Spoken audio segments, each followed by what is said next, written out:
Well, hello. This is Laura Sanchez, your professor for this online course. And the first lecture I want to give you is a lecture about sociological theory. In this first week that we have together, I want to talk to you about theory and methods, the methods that we use for our science and the theories behind them.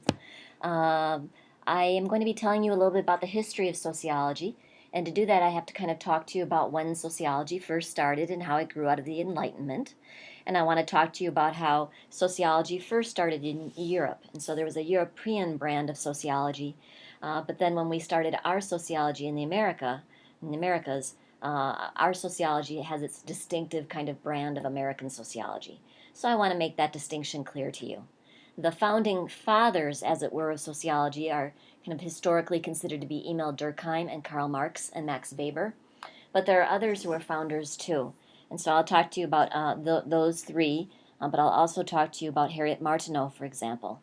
And I'll talk to you about the American tradition, how our first sociologists began work in the 20th and 19th century.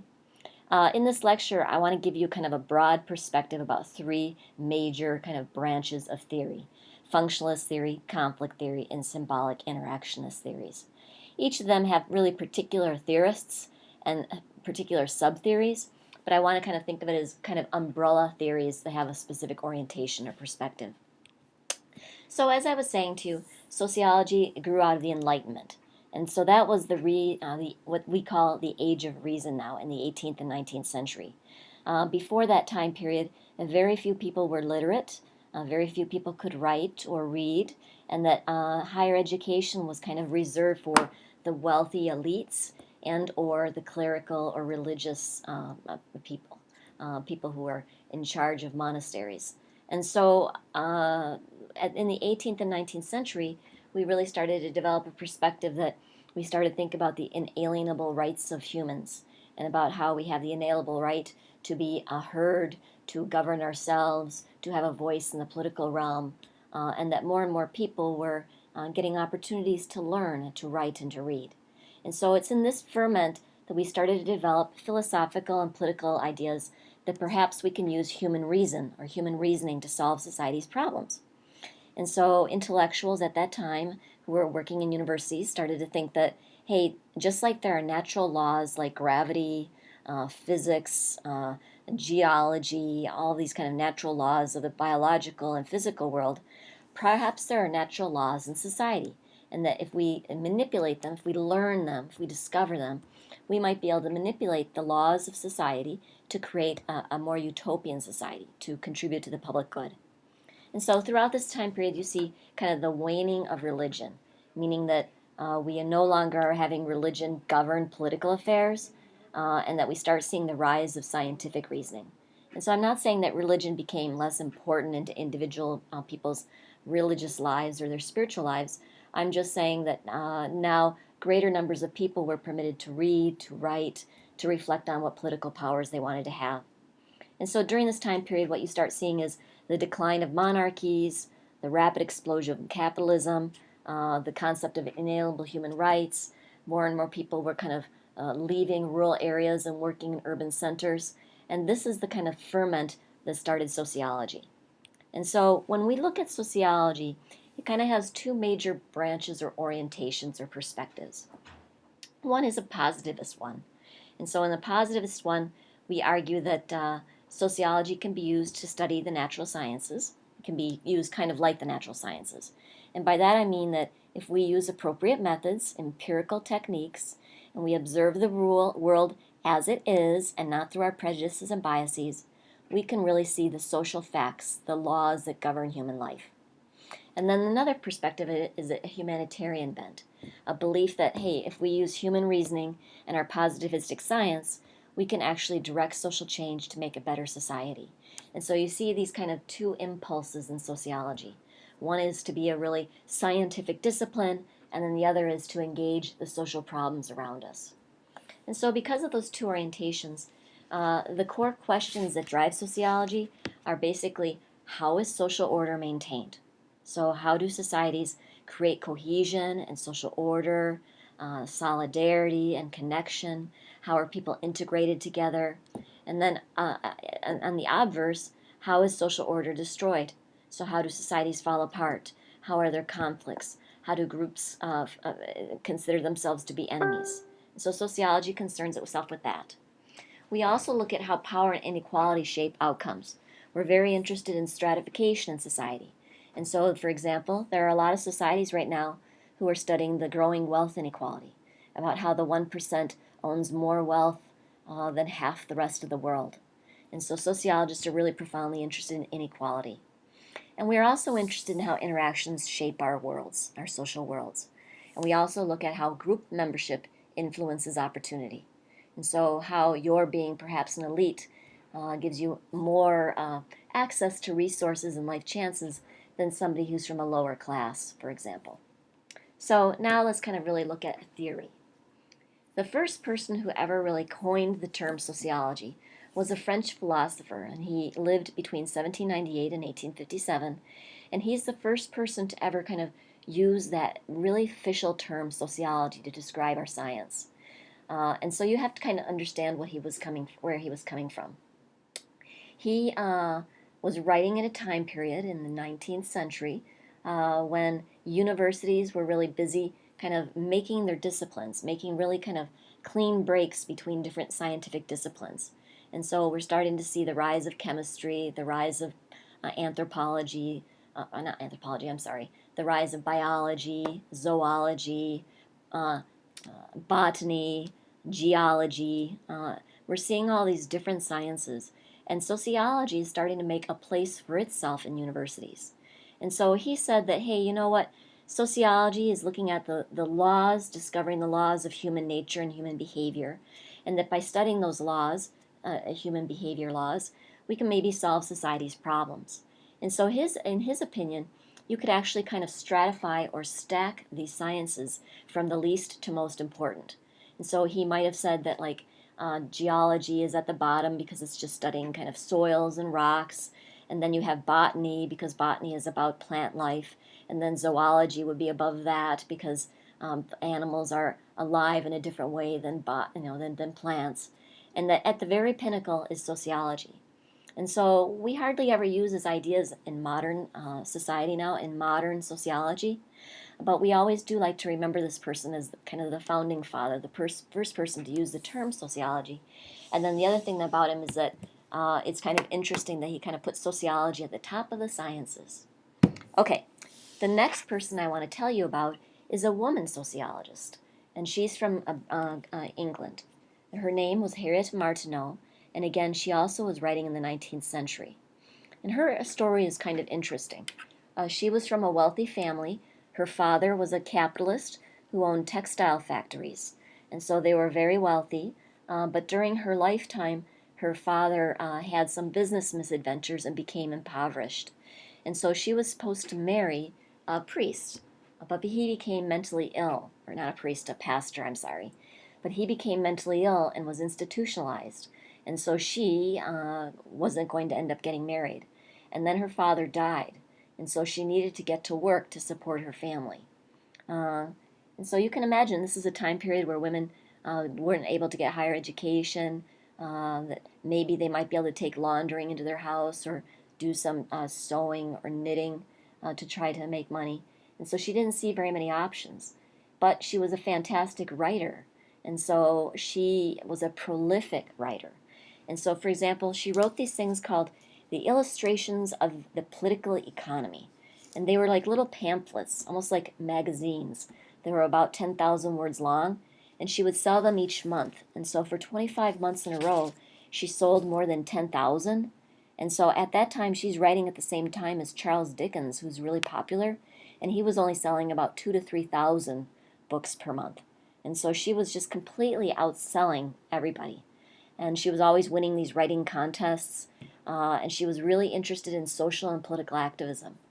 So I bring her up because she's the first sociologist ever to write a methods book. And so she wrote a book called How to Observe Morals and Manners. And she's not talking about like morals in terms of kind of how well you behave. She's talking about morals in terms of your attitudes and beliefs, things like that.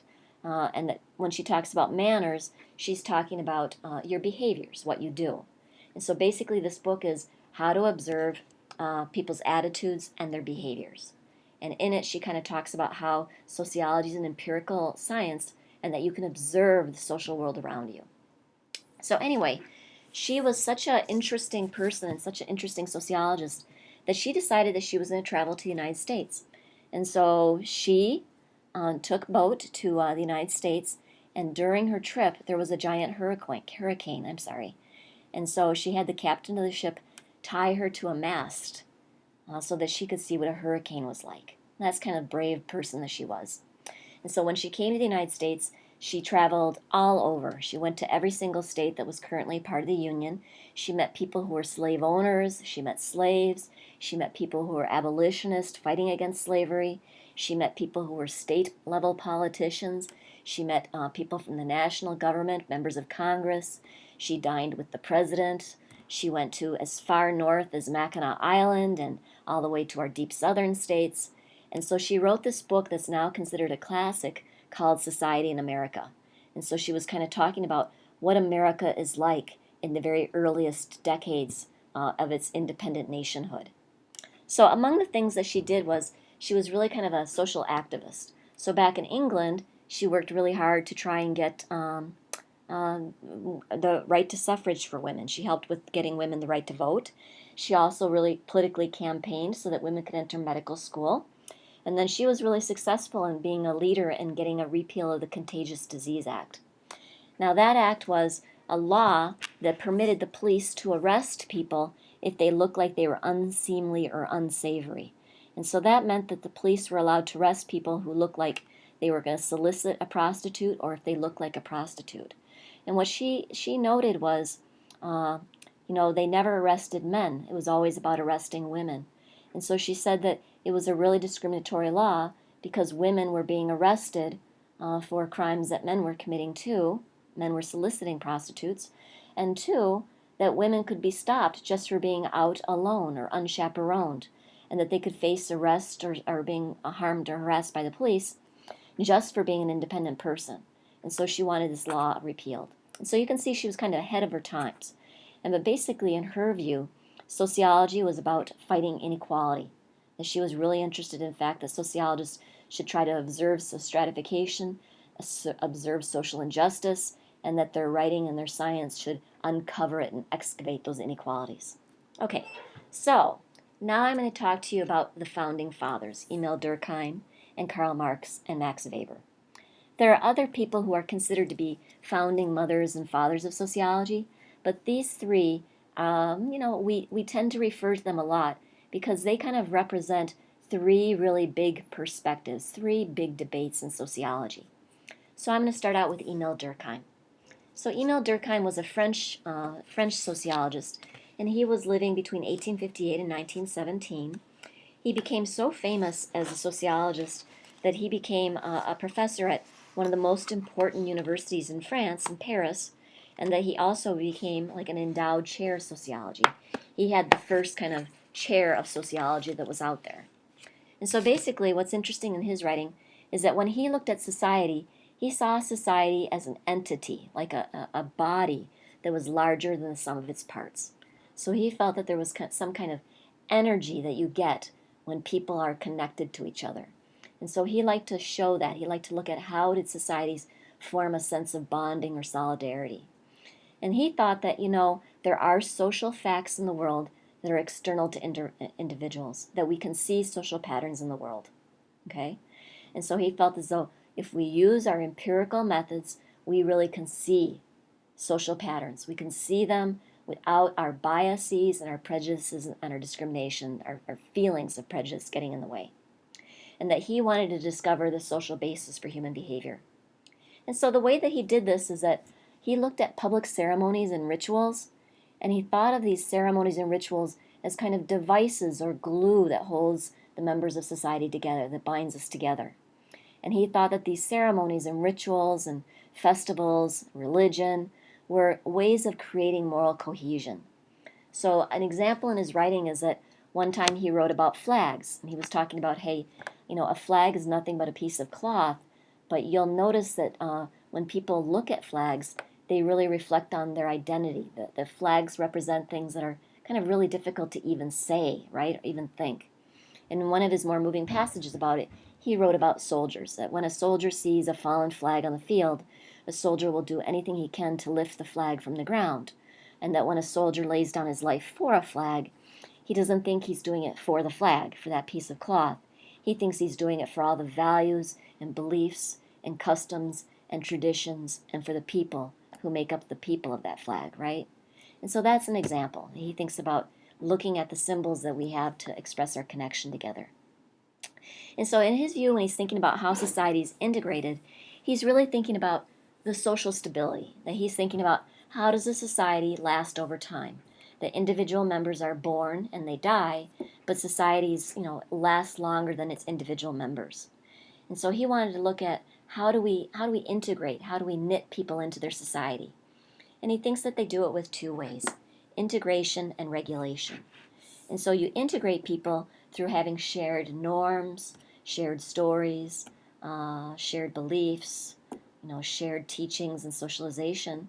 And that's one way of doing it, making people feel bonded, right? And then another way is basically regulating people. And so you do that through rewarding behaviors, setting laws, punishing people who are deviant. And so you have like bonding rituals and then regulation.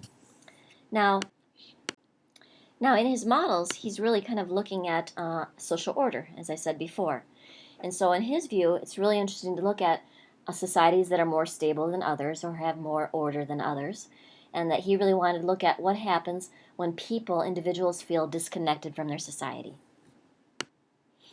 And so he had this concept of anomie, and anomie for him was defined as the loss of direction that's felt in society when social control of individual behavior has become ineffective. And so anomie is when an individual doesn't feel connected to their society anymore. And it can happen for a variety of reasons, but two major ones is you feel anomie if you don't feel integrated, you don't feel bonded to people, or if regulating of your behavior has fallen apart. So for example, if there's been a big shakeup and that people are questioning religion, maybe religion isn't able to regulate behavior anymore. Or if there's been a real shift in the political structure, people might not feel as though government can regulate them anymore. Or if for whatever reason people don't feel connected and bonded to each other in their communities. And so he really kind of wanted to study this anomie. And so an example is that he wrote this really important famous book called Suicide.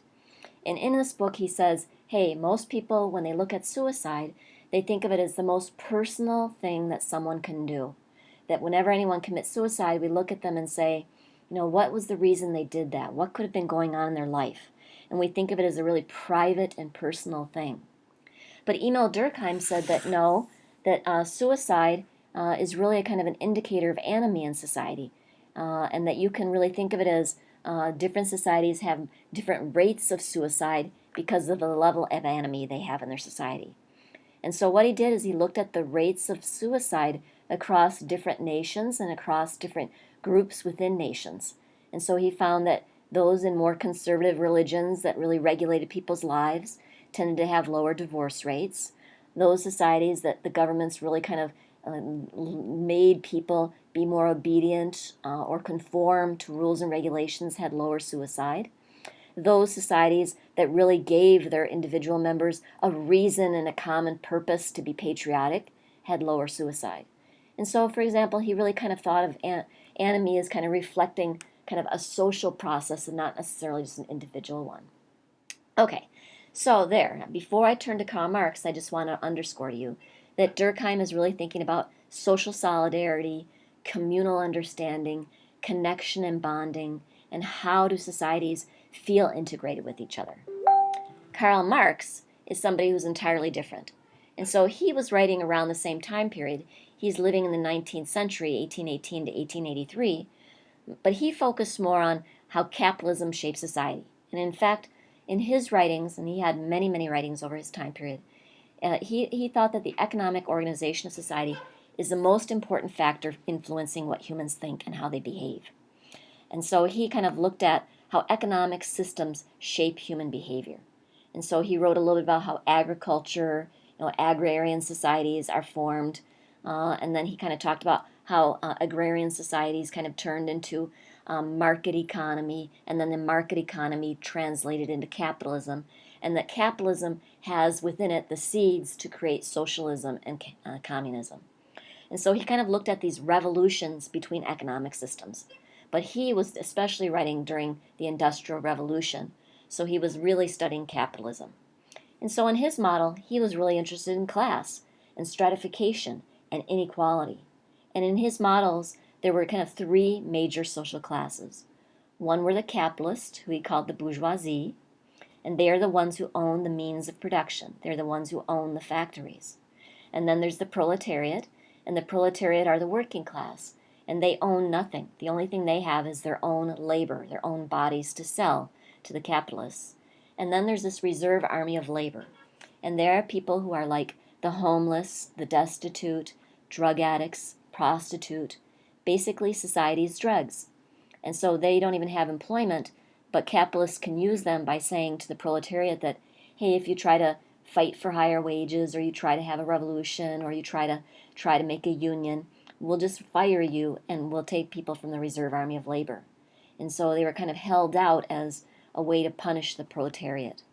Anyway, in his model, what he said is that, the way the entire capitalist system works is that the bourgeoisie are always trying to increase their profit, that they're always going to be competing against each other, that they're really interested in driving down wages, that if they could, they would try to automate factories and get rid of workers completely, and that it's always, always this kind of ever-increasing competition. And so the way that they get profit is by exploiting the working class. And so how things are created is that when a human being makes something, like a chair, or maybe an automobile in a factory, on an assembly line, they're not only putting like their talent and their expertise and their skill in it, they're putting their human spirit into it. They're putting something about their human abilities and human talents and humanity. And so what capitalism is an exploitative system, according to Karl Marx, is that a capitalist is never, ever going to pay a worker the value of his human spirit, or even the value, the trade or use value of the product he's making. And so that's called surplus value.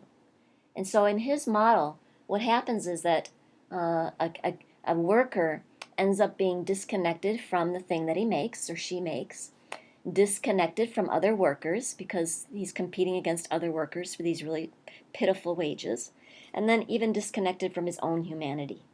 And so Karl Marx says that, hey, that's really a negative thing to have happen, to be losing your humanity, losing your connection to other humans, and losing the connection of the value of what you make. But the capitalist system is unstable because the workers are brought into factories and that they get to compare their condition, that they're brought into the same working conditions, they can trade stories, and they can realize that they're all being kind of communally exploited, that they can have the possibility for revolution. And so you can see he sounds a lot different than Emil Durkheim. And in fact, unlike Emil Durkheim, he's really emphasizing significance of power and control and conflict between social classes. That he's looking at real fights and struggles over resources. And so whereas Emil Durkheim looked at anomie, how we get kind of disconnected from feeling bonded or integrated to society, what Karl Marx wanted to look at was alienation. And in his view, alienation is a concept that talks about loss of control over creative human capacity to produce, separate from the products that they're creating, and then isolation from fellow workers. And so he was really interested in how workers feel alienated and how our feeling of alienation will cause us to rise up and cause a socialist or communist revolution. And so those are the big two differences. I'll emphasize them a little bit later. Where Emil Durkheim wanted to look at how societies are cohesive and form solidarity, and how we use integration and regulation to bring people into cooperation, Karl Marx was really interested in looking at how people are struggling and fighting and in conflict with each other. And then there's this third branch, Max Weber. And so he's writing like in the 19th through the turn of the 20th century, 1864 to 1920. And so he's writing exact same time as Karl Marx and Emil Durkheim. And he's a German sociologist. And so he said, there's some good ideas in Karl Marx, this focus on economic systems and how our economic lives control a lot of our, human behaviors and our attitudes. And there's a lot to be said for how we're integrated and how we have kind of regulation. But he kind of thought there's these three different kinds of dimensions of society. What he called political or party, and he didn't mean like, are you a Democrat or Republican? He meant, do you have the power to influence public life to get what you want? So do you have political kind of resources to get your life chances addressed? And then do you have economic power? How are you within the economy? Do you have wealth? Do you have income? Do you have assets? And then what kind of cultural resources, status resources do you have? So for example, for that last one, some people like to wear clothes from Anthropology, while other people like to wear clothes from J.C. Penney. Like, what's your status in society? And so something that he thought was really important was to understand social behavior from the point of view and the meaning of the actors themselves. And so he was a sociologist who really said that, hey, we should be really trying to suspend our own judgments, our own prejudices, and we really should kind of walk a mile in people's shoes. We should really look at how they interpret their social worlds. And so he wanted to develop kind of an interpretive sociology where you're really studying things closely and interpreting the meanings that people give, but do it from a value-free or not a cultural relativistic perspective, that you want to really kind of explain things from the interpretation that the actors themselves have, and that he felt it was our obligation to do so.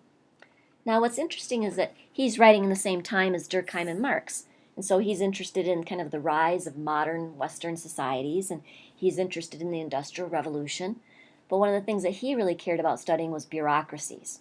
And so what he looked at was, hey, bureaucracies are created, these giant kind of organizations of people, to do really efficient things for the public good. So, for example, the university as a bureaucracy. You know perfectly well that you're coming to this bureaucracy because you know you want to take 120 credits in the right order and the particular classes that you need to get a major, and that you want to get a good GPA so that when you're done, you get a certification, a college degree that you can go on the labor market, right? And so you see your university as a bureaucracy that can help you get educated and get credentialed. So that's a good thing, right? What he argued is that, yeah, bureaucracies can be really good, but that they also can be really bad. That often bureaucracies stifle innovation, stifle creativity, that they force us to live in a particular way. Sometimes bureaucracies are more interested in their rules than they are in helping us. And so, for example, he might look at a university and say, have you ever noticed that sometimes your scholarships don't come when you need them, that they come, after tuition's due or after you have to buy books? And so he kind of looks at, in what ways do bureaucracies cause problems and stress in people's lives?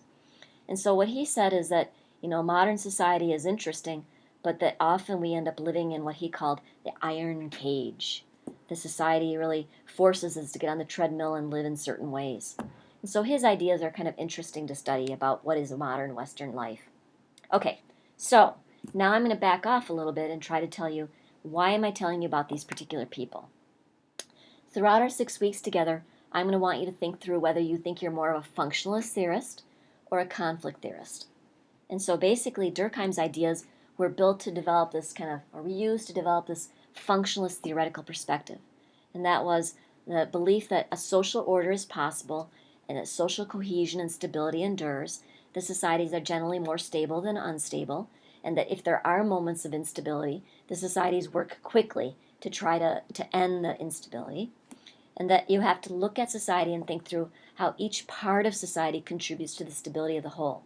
So, for example, some people, if you're thinking about society as a body, some people are the hands, some are the feet, some are the brain. And so you look at society that way. We need janitors, we need presidents, we need teachers, we need all of these people to work together. Even though we don't know everybody in society, everybody fulfills a purpose. And so therefore you can think about society as this vast network of connected parts, and that everyone's working to help the system as a whole.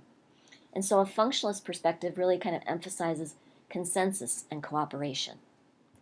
Now, a conflict theorist is a theorist who kind of thinks that it's really important to look at coercion and power. How do dominant groups try to use force and authority and coercion to get what they want? how they try to amass power. And so a conflict theorist will study how groups exercise influence and control over each other, how they try to exert power. And that a conflict theorist is likely to believe that if there is stability in society, it's usually kind of very temporary, and that it's really only a stability because one particular group is winning at any given time, that they're managing to assert their vision in our laws, in our schools, and that kind of thing. And so instead of thinking about social order that's based on cooperation and cohesion, a conflict theory looks at social order as being maintained by dominance and force and not cohesion. Okay, and so a conflict theorist is likely to really be looking at race, class, and gender as kind of important sources of conflict in society. Okay? There's a third kind of broad perspective that I also think is interesting and that we'll spend some time looking at this next 6 weeks, and that's symbolic interactionism. So, in these previous two ones, functionalist theory and conflict theory, they're really looking at major institutions, right? Like economic institutions, political institutions, that kind of thing, the prison systems. In symbolic interactionism, it's a theoretical model that says, hey, it's our immediate social interactions that constitute society.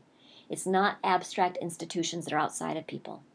And that what social order is a constant negotiated and created process through the interpretations people are giving or assigning to behavior. And that what you do is that when you go out in the world to interact with others, you kind of have this sense of your accountability to fulfill normative expectations. So you're making your decisions about how you want to behave. And that so your social bonds with people are kind of growing out of your interactions between people and your emergent sense of the norms based on their interpretations of their behaviors. So for example, if you go out on a job interview, you might feel accountable to follow the rules of doing a job interview. So you're likely to make sure that you're showered and clean, you're wearing your best clothing, that you've taken time to iron it, that you're going to carry a briefcase and inside you're going to have your resume, that you are going to practice what you're going to say and greet them, that you're even going to practice how you shake your hand. And so this one-on-one interaction you feel like is really kind of conveying the social rules of life. And so symbolic interactionists really love to study that. Like they like to study the drama of our one-on-one interactions. And so this is more of like the sociology of the self, not the sociology of what are institutions affecting individual behavior. It's really thinking about, hey, how we develop our self, our sense of identity, personal identity, through our interactions with others. And so one particular famous symbolic interactionist was George Herbert Mead, and he talked about it as the looking glass self. That when we're thinking about who we are as people, when we're deciding what kind of people we are, and whether we're deciding whether we're good people or bad people or what are our special talents, that we look at how others look at us to make those decisions. And so, for example, to me, it's really important to me that I be a good horse person. I like horses. And so I spend a lot of time making sure that my tack is clean and that my horses are clean. And I make sure that I ride really carefully and take riding lessons. And so when I feel like I'm a good horse person, I'm not just making those decisions on my own. I actually look around and see if other people respect me for it. Like, do I have friends at the barn who think that I'm a thoughtful horse person? Does my teacher praise me for my riding? And so I will kind of determine my value in the social arena based on how I think people are looking at me. Irving Goffman also wrote about this, and he talked about it as a dramaturgical model. And what he meant by that is truly drama, that he talked about social world as like a stage, and that you have backstage and front stage behavior. There's the difference of what we do when we don't think anyone's watching as compared to when we do it for others. And so an example he would do is, or an example he would give is, say you are just staying at your house over the weekend, and no one's going to come over. So you may be less likely to do the dishes, might be more likely to throw clothes on the floor, let things get messy. But as soon as someone calls that you think is important, like maybe the pastor of your church or your boss is going to drop by, then you're going to be engaged in front stage behavior, and you run around the house to clean it.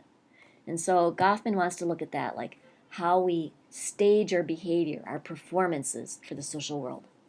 Okay, I'm almost done, I swear, with this long lecture. I'm hoping that this is one of the longest lectures we have and that the others are shorter. The last thing I want to talk to you about is sociological imagination. If you get nothing out of this course this coming 6 weeks, what I'm hoping you're going to develop is your sociological imagination.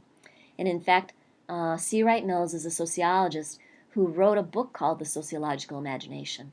And I'm having you read the first chapter of that book, and it's called The Promise. And so what he says is that, hey, when you look at sociology, sociology is, the task of it is to understand the relationship between individuals and their society. Like, how are we fitting in our society? And so what he says is that your sociological imagination is really your ability to see social patterns that influence individuals and groups in society, that you are going to be able to see the patterns that influence their life chances. And so he says that, hey, there's three parts to your sociological imagination. One is your life story, your biography. And the second is your moment in history, what period or time in history that you're living. And then the third is your society. So, for example, I am a 53-year-old woman, and I was born in the United States, and I was born in the United States in the mid-20th century. And so when I was born, women already had the right to vote. I was born into a family where my mother and father were putting each other through college and were the first ones in their families to ever go to college. And so I'm a woman who, I have the access to higher education, I have the right to vote, I have the right to own private property. So you can really see how, like, my moment in history and my life story kind of results in me having, my PhD and being a teacher. And so C. Wright Mills is saying, like, think about that. Think about your life story and your moment in history and the society that you're in. And so from his own book, he writes about, hey, there's a real benefit from this. And so he says, the first fruit of this imagination and the first lesson of the social science that embodies it is the idea that the individual can understand his own experience and gauge his own fate only by locating himself within his period, that he can know his own chances in life only by becoming aware of those of all individuals and his circumstances. The sociological imagination enables us to grasp history and biography and the relations between the two within society. And so what he's trying to say there is, we all think that we have our own personal problems, right? Our own private troubles. So some of you are from divorced families. Some of you are having your first breakups. Some of you are worried about how you're going to pay for college. Some of you are trying to get jobs. You have all these things that you're going on that you feel are personal problems. But if you look around, you might see that other people share those problems, and that it's interesting to look at the common patterns for people who are sharing public issues. Okay? There you go. And so there's two last slides. There's two big kind of branches or divisions in sociology. One is macro sociology and the other is micro sociology. And macro sociology kind of concentrates on large-scale phenomena or entire civilizations. So bureaucracies, institutions, national differences, cross-national or country-level differences. And microsociology looks at the everyday study of small group and everyday experiences, interactions, like one-on-one interactions, kind of how parents rear children, how siblings treat each other, how men and women fall in love, that kind of thing.